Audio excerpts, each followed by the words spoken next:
మంచిదే మంచిగా చెడ్డదంటే నాకైతే తెలియదు. ఎందుకంటే నాకు వస్తే మంచిదే అనిపిస్తుంది. ఎందుకంటే పవన్ కళ్యాణ్ ఉంటే ప్రశ్నించడానికి బాగుంటది. మంచి నాయకుడు అండి, చాలా మంచి వ్యక్తి అయినా. పవన్ కళ్యాణ్ అనే వ్యక్తి అయితే చంద్రబాబు నాయుడు కంటే 100 times బెటర్ అండి. అటువంటి వ్యక్తి సీఎం అవ్వాలి.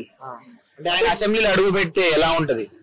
అసెంబ్లీలో అడుగు పెడితే కాదండి, అసెంబ్లీలో అలాంటి వ్యక్తులే అడుగు పెట్టాలండి. కానీ జనాలు నోటికి ఓటు అనే మాట ఉన్నంత వరకు కష్టం అండి. ఆయన ఒక హీరో లాగే చూస్తున్నారు. ఆయన ప్రాబ్లం అది. ఆయన సేవ చేయాలని అనుకుంటున్నాడు, వీళ్ళేమో ఆయన హీరో లాగే చూస్తున్నారు. ఆ టైంలో ఎవరు డబ్బులు ఇస్తే వాళ్ళు ఓట్లేసి అట్లా చేస్తున్నారు. అందువల్ల ఆయన ఫెయిల్ అవుతున్నాడు అండి. ఆయన దొంగగా చెప్పలేడు, దొంగ ప్రామిసెస్ చేయలేడు. నేను ఇది చేస్తా అని. షూటింగ్స్ లో కూడా ఆయన పాపము ఆయన హీరో అయ్యి ఉండి కూడా జూనియర్ ఆర్టిస్ట్ ఫుడ్ ఏం పెడుతున్నారు, కరెక్ట్ గా పెడుతున్నారో లేదా చెక్ చేస్తాడండి ఆయన వచ్చి. అటువంటి మంచి వ్యక్తిని వీళ్ళు ఏం చేస్తున్నారు, లైక్ ప్రజలు అది గమనించుకోకుండా చాలా హీనంగా చూస్తున్నారు.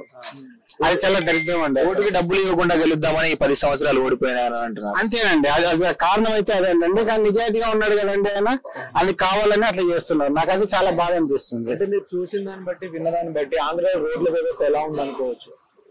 రోడ్ల వ్యవస్థ చాలా ఎట్లుండేది అట్లే ఉందండి. రోడ్ల వ్యవస్థ పరంగా చూస్తే కనుక చంద్రబాబు నాయుడు బాగా చేశాడండి కంపేరింగ్ టు జగన్మోహన్ రెడ్డి. ఇప్పుడు చంద్రబాబు నాయుడుకి మరియు జగన్ గారికి తేడా అంటే ఏం చెప్తారన్నా?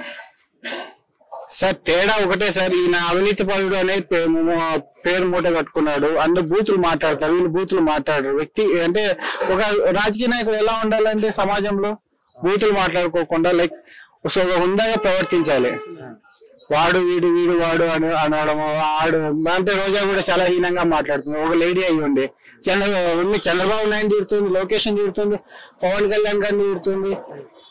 నాకైతే భలే బాధ అనిపించింది అండి.